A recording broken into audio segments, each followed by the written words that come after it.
More legal troubles for the former owner of a so-called hoarder house in Ocean View Hills. Lisa Golden was back in court today to face felony charges of stalking and making criminal threats. News 8's Kelly Hessedal joins us live from the South Bay Courthouse with an update on the criminal case and also what she's learned about the family that moved into Golden's former home. Kelly.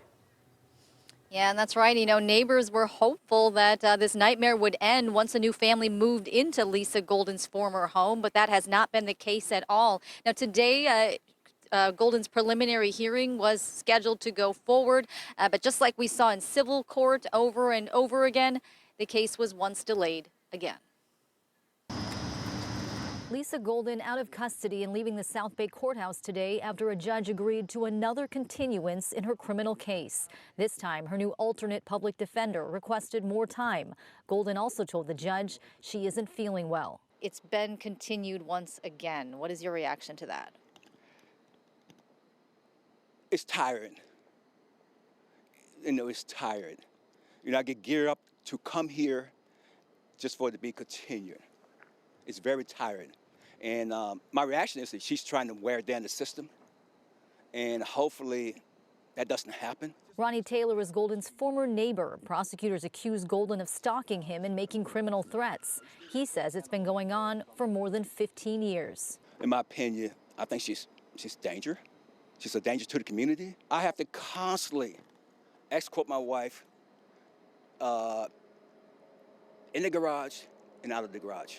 Just to go in my backyard, I have to go out there and make sure everything's clear. I have to constantly check my cameras to make sure that she's not lurking around.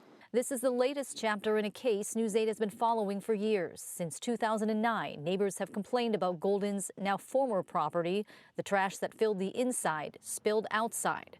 In 2024, Golden was ordered to leave the home. The following year, 2 suspicious fires were set at the property. The home was eventually sold. The new family moved in because of all the threats and the stalking. They had to go get another restraining order.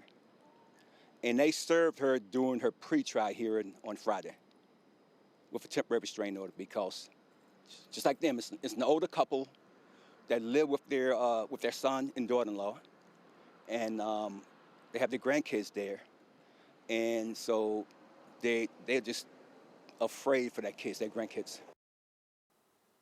Yeah, and just to put some perspective on this, the neighbors aren't just afraid of Golden because of the harassment. The deputy DA confirmed to me today that back in 2003, Golden was charged with attempted murder.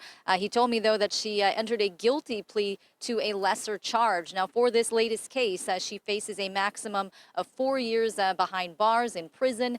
If convicted, she is due back in court on August 17th. Marcella and Carlo. Kelly, this case has dragged on for at least 15 years in civil court, and now the criminal case is also delayed. I imagine it has been just a frustrating road for these neighbors. We've seen so many of them being loyal, really following this case. They're showing up in court every time. What have they said to you? Well, yeah, and Ronnie Taylor was talking about today just the toll it's taken on him, both physically and emotionally. He says he has PTSD. He's former military. He says his nervous system is on high alert all of the time. He cannot relax, even in his own home. You imagine what it's like to be afraid just to go outside, to leave, to go to the grocery store. But sadly, that's the reality they're living with right now.